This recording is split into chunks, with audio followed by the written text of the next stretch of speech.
Hey folks, Brandon here with IGN to walk you through the brand new gear system in our IGN First Game of the Month, Middle-earth: Shadow of War. As we saw in Monolith's announcement walkthrough, the RPG systems in Shadow of War have been expanded enormously, and that includes not only the armor and weapons that Talion and Celebrimbor use, but the rarity, variety, and gem sockets that can augment the Ranger and his Wraith companion this time around. So let's talk about the gear you'll find and how you'll make the most of it in Middle-earth: Shadow of War. Let's start off simple. Here we see Talion wearing his basic ranger armor and looking very serious in front of the fortress of Saragost. We've given him a few pieces of gear that he's ready to equip, so let's head into the menu and swap out his equipment. In the inventory menu, we see a few things. First, you see the visual look of everything Talion is wearing over here on the right. This is a true reflection of his gear, which changes with every piece of armor. Next, we see just how many interchangeable pieces of equipment Talion can wear this time around in Shadow of War. Now, from left to right, we see he can find and equip gear in the sword slot, used for melee combat, the dagger slot, used for stealth kills, the range slot, which can be Talion's bow or Celebrimbor's forge hammer this time around. We can see the armor that protects him, the cape he wears, and finally the runes he can inscribe onto the new Ring of Power for loads of added benefits. First, let's equip a new sword. Here we see that Talion is currently wielding his equipped ranger's sword with a melee attack rating of 31. And our other weapon, a Numenorian sword, that's also got a melee attack rating of 31. While there's no tangible difference between these two, there are a huge number of weapons to be found. But even though there's no statistical difference in this case, you can see the different visual styles of each weapon. Fortunately, this Numenorian dagger is a statistical upgrade over Talion's ranger dagger. Equipping it nets him an extra 35 stealth attack rating. As we continue to outfit Talion with his basic Numenorian armor, we can see his visual style change. Not only has he gained a slight statistical edge, his armor looks much different than when we started. But let's look at something stronger. In Shadow of War, very few things are given freely.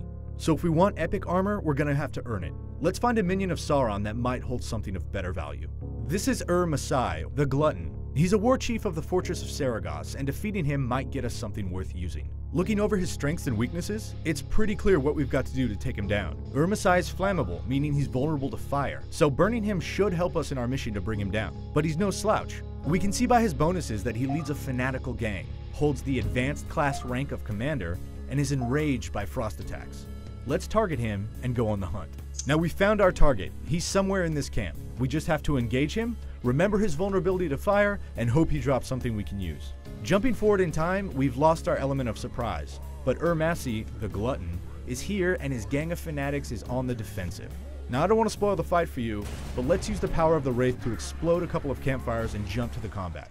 Okay, so we've successfully roasted and defeated Masai. Let's see what defeating an epic Ologhai troll has earned us. It looks like our crispy troll adversary has dropped a Rohirrim dagger. Let's open the inventory menu and equip this powerful new weapon. As we can see, this is an incredibly powerful dagger. It boasts a huge 767 stealth attack rating, but that's not all.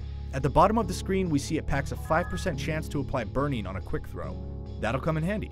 But the real power behind this blade is the challenge ability it carries. In Shadow of War, some equipment carries benefits that can only be unlocked by completing challenges.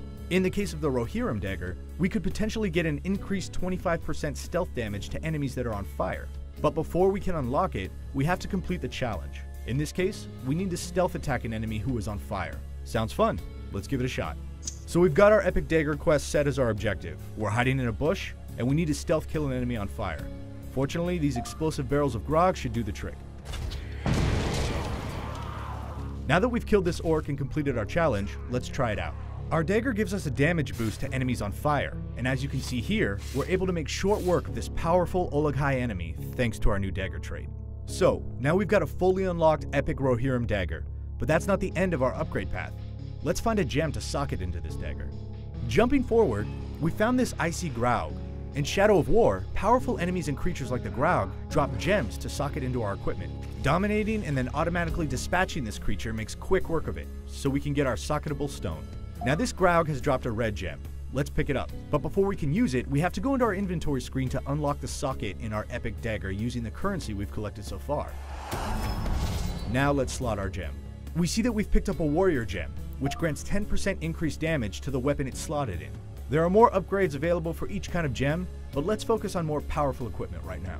Again, jumping ahead in time, we're setting our sights on an even stronger enemy.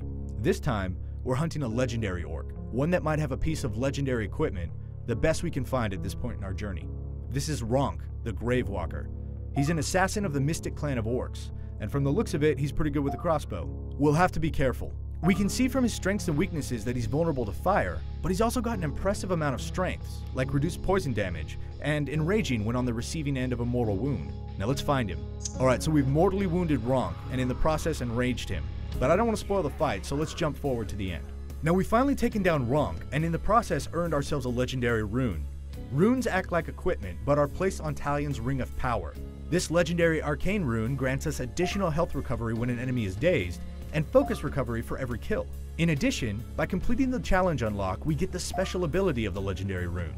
And finally, since this rune is part of a set, if we eventually equip more pieces of the set, we unlock the set bonus. In this case, our dominated grunts will take 50% less damage if we find and equip 2 pieces of this set, and they'll gain cursed weapons if we find and equip 4 pieces of this set.